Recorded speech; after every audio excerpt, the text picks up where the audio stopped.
Hi all, miles and മൊമെൻറ്റ്സിൻ്റെ പുതിയൊരു വീഡിയോയിലേക്ക് സ്വാഗതം. ഇന്നത്തെ നമ്മുടെ യാത്ര പാഞ്ചാലിമേട്ടിലേക്കാണ്. മുണ്ടക്കയത്ത് നിന്ന് പാഞ്ചാലിമേട് പോകാനായിട്ട് 2-3 വഴികളുണ്ട്.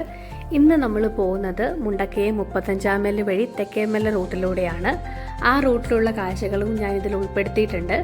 പോകുന്ന വഴിക്ക് കുറച്ച് കയറ്റമൊക്കെ കയറാനുണ്ട്, എന്നെങ്കിൽ പോലും റൂട്ട് അടിപൊളിയാണ്. അവസാനം നമ്മൾ പാഞ്ചാലിമേടെത്തി. ഇനി നമുക്ക് അവിടുത്തെ കാഴ്ചകളൊക്കെ ഒന്ന് കണ്ടാലോ.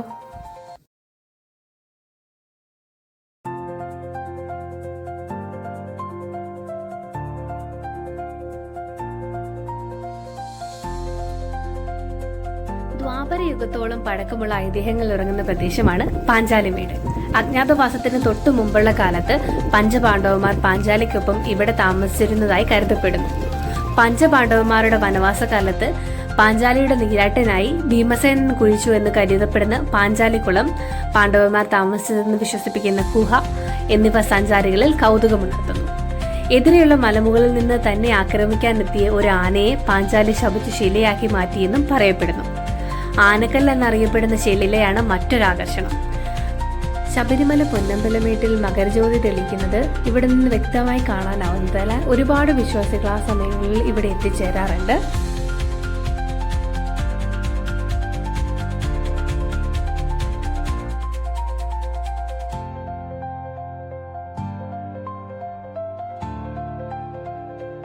ഈ കുന്നിന്റെ ഒരു വശത്തായിട്ട് ഭുവനേശ്വരി ക്ഷേത്രം സ്ഥിതി ചെയ്യുന്നുണ്ട്.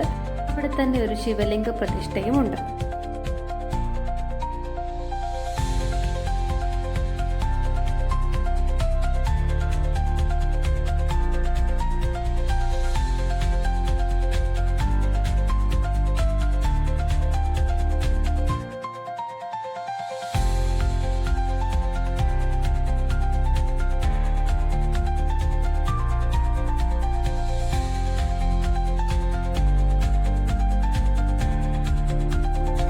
കോടയൊക്കെ ഇറങ്ങിയിട്ടുണ്ടെങ്കിൽ ഈ ഏരിയ ഒന്നും നമുക്കൊന്നും കാണാൻ പറ്റത്തില്ല. ഫുള്ള് കോടയായിരിക്കും. പക്ഷെ അത് വേറൊരു ഫീലാണ്.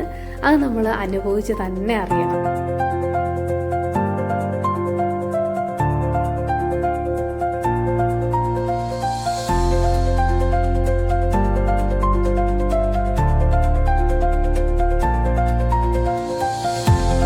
അവിടെ കാണുന്ന ആ തടാകത്തിലേക്ക് നമുക്ക് സിപ്പ് ലൈൻ ഒക്കെ ഉണ്ട്.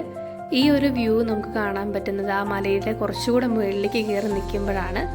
ഈ കുന്നിൻ്റെ കുറച്ച് മുകളിലേക്ക് പോയിട്ടുണ്ടെങ്കിൽ ഫോട്ടോ പോയിന്റ് ഒക്കെ ഉണ്ട്. പക്ഷെ നമ്മൾ അത്രയും ദൂരേക്ക് കയറി പോയില്ല, തിരിച്ചിറങ്ങുമായിരുന്നു.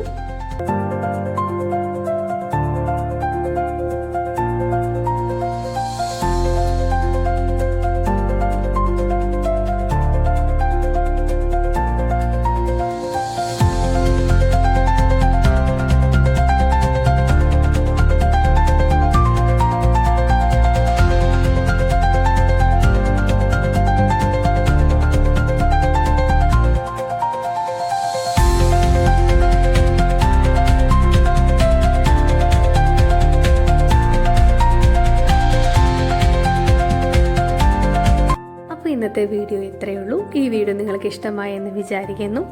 പുതിയൊരു വീഡിയോ ആയിട്ട് വീണ്ടും കാണാം.